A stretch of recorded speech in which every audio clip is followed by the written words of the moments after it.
How much should a wedding band be charging? If you price yourself like a pub band, you'll probably get pub band clients, which there's nothing wrong with it. But here at Fix the Music, we are here to offer the best possible entertainment for the best possible price to our client, being a luxury event, being a luxury wedding, being any small 20, 10, 15 people wedding. This is what we're here for. Wedding bands are about value and not hours. So do not price yourself by your time. Do not price yourself in the way that, look, we're going to be there all day, so it's this amount of money. You need to tell the client, look, this is what you're going to be getting. This is the service that we'll offer for the ceremony, for the drinks reception, for the dinner, for the party. This is the price.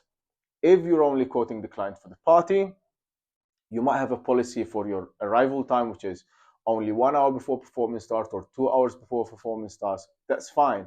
But make sure that you include that as part of the package and not say, look, we're going to charge 500 euros for 1 hour, 1,000 euros for 2 hours, and so on. Give the client a package.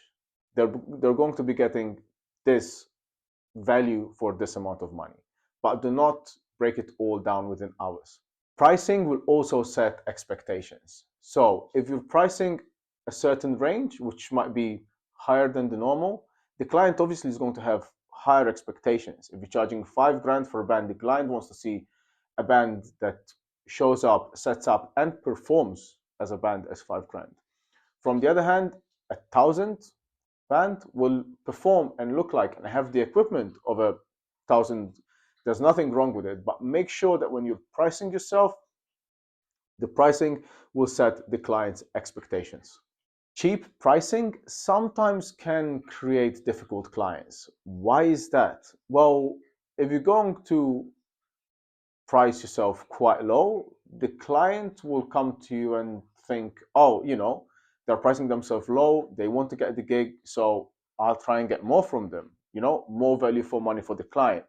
So by underpricing yourself, you might be putting yourself in a difficult situation where the client will expect you to learn 3 songs that are not in your repertoire, where usually like you have 1 song. They'll be like, oh, if you can learn 3 songs for us, then we'll book you. And you might feel the urge to say yes, but just make sure that you are getting paid fairly. You are not underpricing yourself, because as we're saying, that might cause you problems down the line after the booking has been confirmed or even during the booking process. So make sure that you are quoting a fair price for yourself. Your price will tell the client what kind of band you are.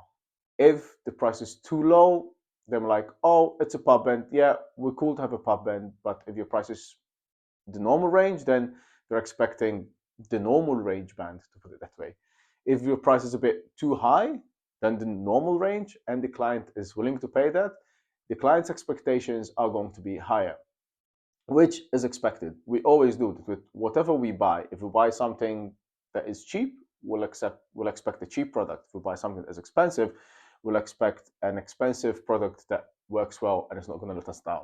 This is one of the differences that we see between successful bands and struggling bands here at Fix the Music.